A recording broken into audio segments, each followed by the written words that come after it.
Hi everyone, today we are going to talk about using a drill press for your metal work. So the reason you might need to drill a hole in your metal is for hanging. So for instance, this is a tree piece that I'm working on, and you can see there's one interior space there, there's another one here, so this necklace would hang with cord coming up on both sides. And even though if you look at the shape of that hole, it's a triangle, it started as a little round hole, and then I went in and sawed out the shape. So I pierced it and then created that triangle because it better goes with my design. So I'm going to show you how to do that. I'll show you two other examples. So here's another student example. You can see that there are these big openings. And so they started with a drilled hole in each of the openings, and then they threaded their saw through, and then they cut out the bigger shape. And then my last example here is a ring. You can see there's a heart in it. So when this rectangle was flat, they drilled a hole and then they pierced it with their saw and kind of changed the shape to this. And then they bent it to turn it into a ring. All right, so what you need is a couple safety things to start off with. You don't want loose clothing, things that can get stuck around the parts of the drill. You need your hair back. I always keep a bin here with some extra hair ties. I usually have some on my wrist too if you need them. And then you have to wear safety goggles when using this piece of equipment, just in case things fly off and it could hurt you. Okay, so also in this bin here, we have a couple of things you need to start with. A steel block, we have a mallet, we have a punch,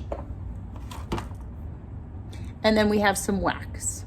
Okay, so before I can use the drill, I have to punch where I want both of the holes to be. So you're not trying to punch through the metal. Instead, you're trying to make a little indentation so that your drill bit can sit right down into it.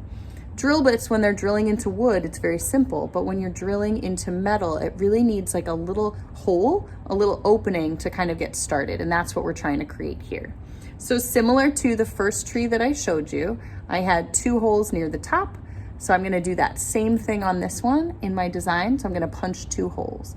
And I'm not gonna punch right at the corner because it will make more of a rounded shape, so I'm gonna punch in a little bit further, and I'll show you what I mean. So I line up my punch right here, and I just hit it a couple times. I'll do the same on the other side. And the steel block makes sure that I'm not kind of damaging it. So when you look at where I made that little punched mark, I didn't put it right on the edge because I don't want that round shape. And once I drill through, I'll thread my saw through. All right, so I'm done with those parts. Now we're gonna talk about using the drill. So this is when you need your hair back and you need your safety goggles on. All right, so the parts of our drill press. We have a on button right here, and it connects to the parts right here that spin. There's a couple little teeth here that are holding on to my drill bit, which is really small, but you can see it right there. We also have this kind of wheel, and this is how we move the drill bit up and down to put it into the metal.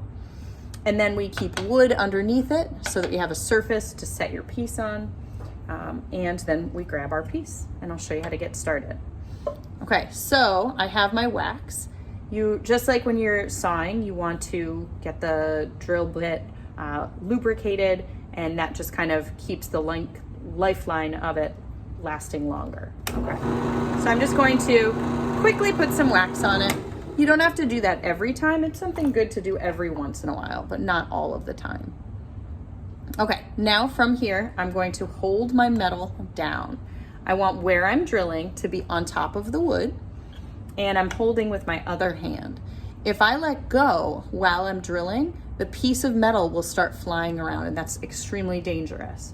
So I have to keep my hands holding it down at all times.